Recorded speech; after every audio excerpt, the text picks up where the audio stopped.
नमस्ते बच्चों।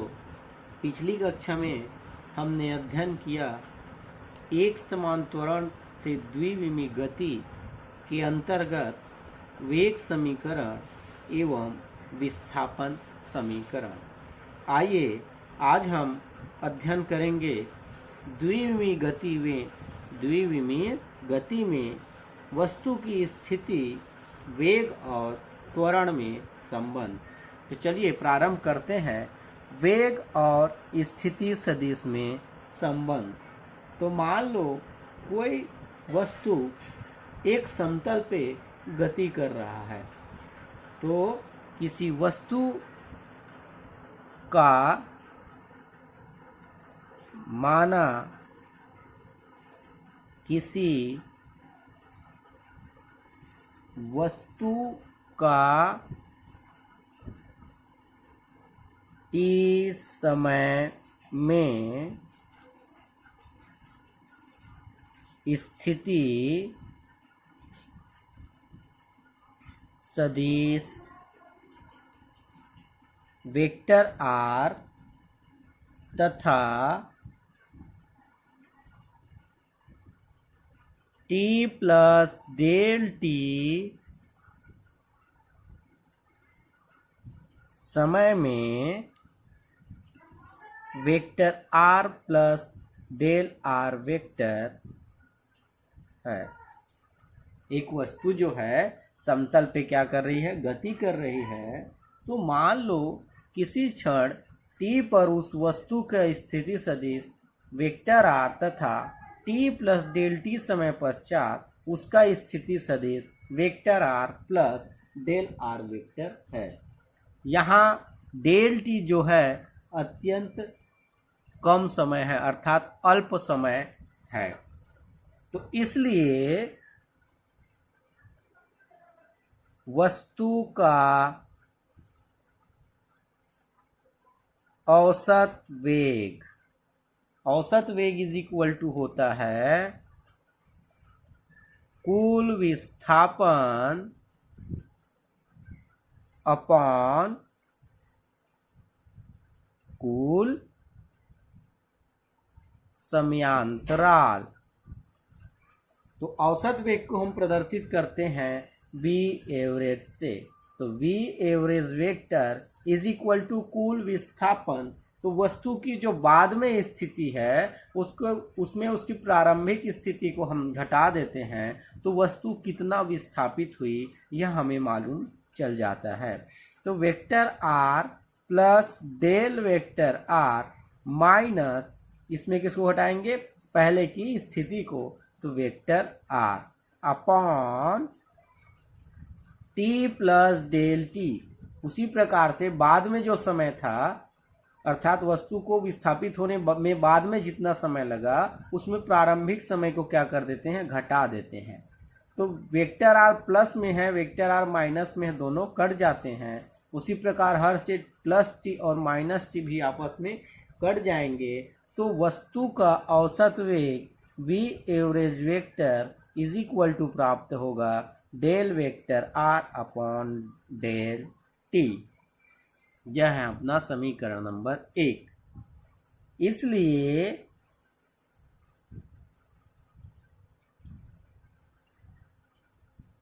वस्तु का तात्क्षणिक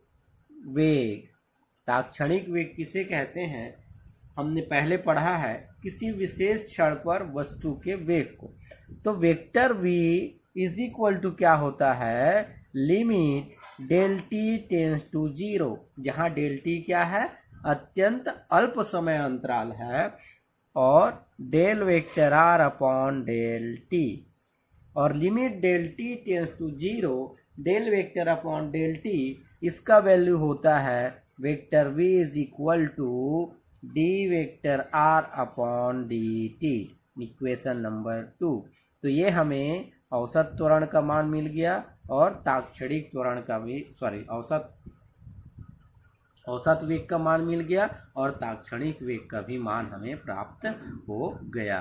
तो इसके आधार पर हम क्या निष्कर्ष निकाल सकते हैं, किसी क्षण t पर समतल में गतिमान किसी वस्तु का तात्क्षणिक वेग किसी क्षण t पर समतल में गतिमान किसी वस्तु का तात्क्षणिक वेग समय के सापेक्ष उसके स्थिति सदिश के अवकल गुणांक के बराबर होता है।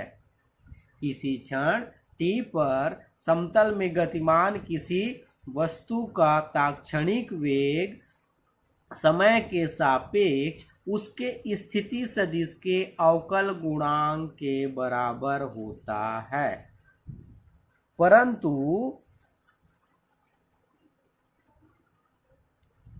Vector v is equal to होता है v x I cap plus v y j cap और vector r is equal to होता है x I cap plus y j cap.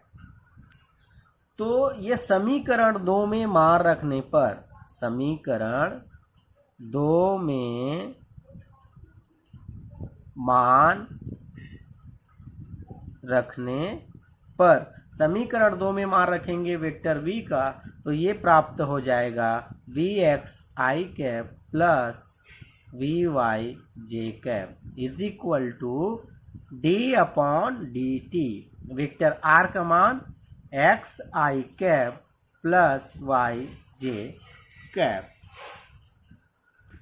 तो d अपॉन dt को दोनों पदों के लिए अलग अलग कर देते हैं, तो vx I cap plus vy j cap is equal to d upon dt का x से गुणा, तो dx upon dt I cap plus dy upon dt j cap. अब इस समीकरण जो हमको प्राप्त हुआ है, इसके दोनों पक्षों के I कैप व j कैप के गुणांकों की तुलना करने पर हमें जो दो पक्ष प्राप्त हुआ, उसके दोनों पक्षों के I कैप और j कैप के गुणांकों की तुलना करने पर क्या हो जाएगा, लेफ्ट हैंड साइड में I कैप का गुणांक vx इज इक्वल टू, इसका गुणांक राइट साइड में dx अपॉन dt।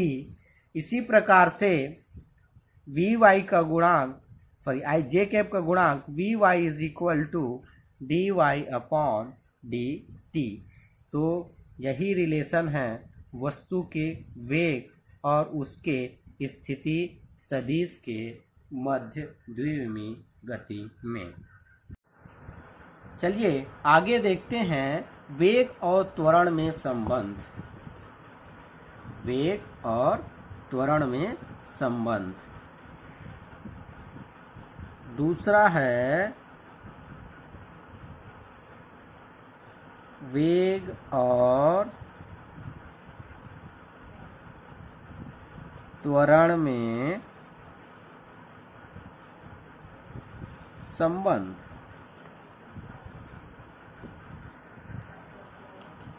तो मान लो t समय पर किसी वस्तु का वेग वेक्टर v माना t समय पर किसी वस्तु का वेग वेक्टर v तथा t plus del t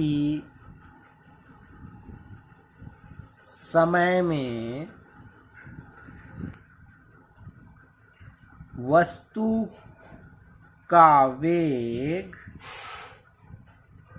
vector v plus del vector v है। तो जहां मैंने पहले बताया डेल t क्या है, अत्यंत अल्प समय है, डेल t का मान क्या है, अत्यंत अल्प है, इसलिए वस्तु का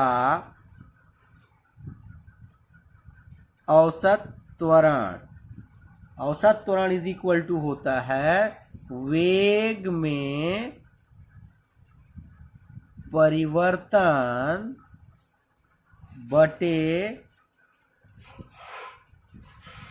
कुल समयांतराल, वेग में परिवर्तन बटे कुल समयांतराल। तो औसत त्वरण अर्थात vector a average is equal to वेग में परिवर्तन, तो बाद में जो वस्तु का वेग है उसमें वस्तु के प्रारंभिक वेग को घटा देंगे तो वेग में परिवर्तन हमको प्राप्त हो जाएगा। तो vector a plus del vector v minus vector v upon कुल समय अंतराल del t plus del t, बाद में जो समय है उसमें प्रारंभिक समय को घटाएंगे तो प्लस वेक्टर वी से माइनस वेक्टर वी कैंसिल हो जाएगा। उसी प्रकार से हर से प्लस टी से माइनस टी आपस में कट जाएंगे और वेक्टर ए एवरेज अर्थात औसत त्वरण is equal to del vector v upon del t, यह प्राप्त हो जाएगा।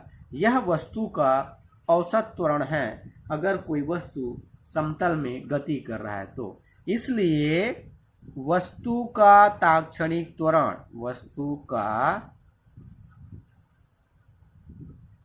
तात्क्षणिक त्वरण vector a is equal to limit del t tends to 0 del vector v upon del t, जहां टी मैंने पहले बताया टी क्या है, अल्प समय है।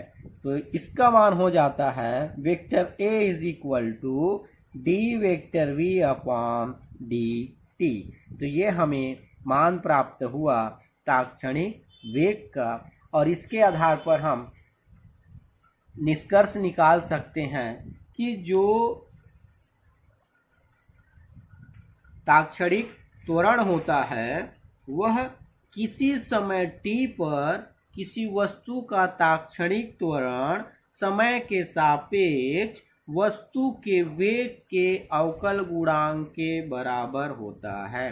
किसी क्षण t पर वस्तु का तात्क्षणिक त्वरण समय के सापेक्ष उसके वेग के अवकल गुणांक के बराबर होता है। परंतु ये हमारा मान लो समीकरण 1 है, परंतु क्या होता है vector a is equal to होता है a x i cap plus a y j cap, और vector v is equal to v x i cap plus v y j cap. तो वेक्टर a और वेक्टर v का मान समीकरण 1 में रखने पर, समीकरण 1 में मान रखने पर क्या करेंगे, वेक्टर a का मान और वेक्टर v का मान हम समीकरण 1 में रख देंगे तो हमें प्राप्त होगा a x i cap plus a y j cap is equal to d upon d t, vector v का value v x i cap plus v y j cap, bracket open करेंगे तो d अपॉन डी का इन दोनों के साथ क्या हो जाएगा, गुणा हो जाएगा। तो a x i cap plus a y j cap is equal to d v x upon d t i cap, v x i cap से गुणा हुआ डी अपॉन डी टी का, तो d v x upon d t i cap. उसी प्रकार से d v y upon d t j cap. यह जो हमको समीकरण प्राप्त हुआ a x i cap plus a y j cap is equal to d v x upon d t i cap plus d v y upon d t j cap, इनके गुणांकों की तुलना करने पर। अतः दोनों पक्षों में आई कैप व जे कैप के गुणांकों की तुलना, दोनों पक्षों से हम क्या करेंगे, आई कैप और जे कैप के गुणांकों की तुलना करेंगे तो हमें प्राप्त होगा a x is equal to क्या प्राप्त होगा, d v x upon d t. D v x upon d t ये आई कैप का गुणांक है, परंतु जो वी एक्स होता है उसका वैल्यू होता है d x upon d t. तो d upon d t, v x का value d x upon d t, और जब दोनों का गुणा होगा तो d square x upon d t का स्क्वायर, तो d square x upon d t का स्क्वायर। तो एक एक्स का वैल्यू किसके बराबर हो गया, d square x upon d t का स्क्वायर। इसी प्रकार से a y is equal to, a y j cap का गुणांक लेफ्ट साइड में, राइट साइड में जे कैप का गुणांक d v y upon d t is equal to d upon d t, और जो डी वी वाई का value होता है d y upon d t. तो यहां से डी अपॉन डी टी और d y upon d t का गुणा करेंगे तो क्या हो जाएगा, d square y upon d t का स्क्वायर। तो ये है आई कैप और जे कैप के दोनों पक्षों में गुणांकों की तुलना किए तो a x is equal to प्राप्त हुआ d square x upon d t square, और a y is equal to प्राप्त होगा d square y upon d t का स्क्वायर।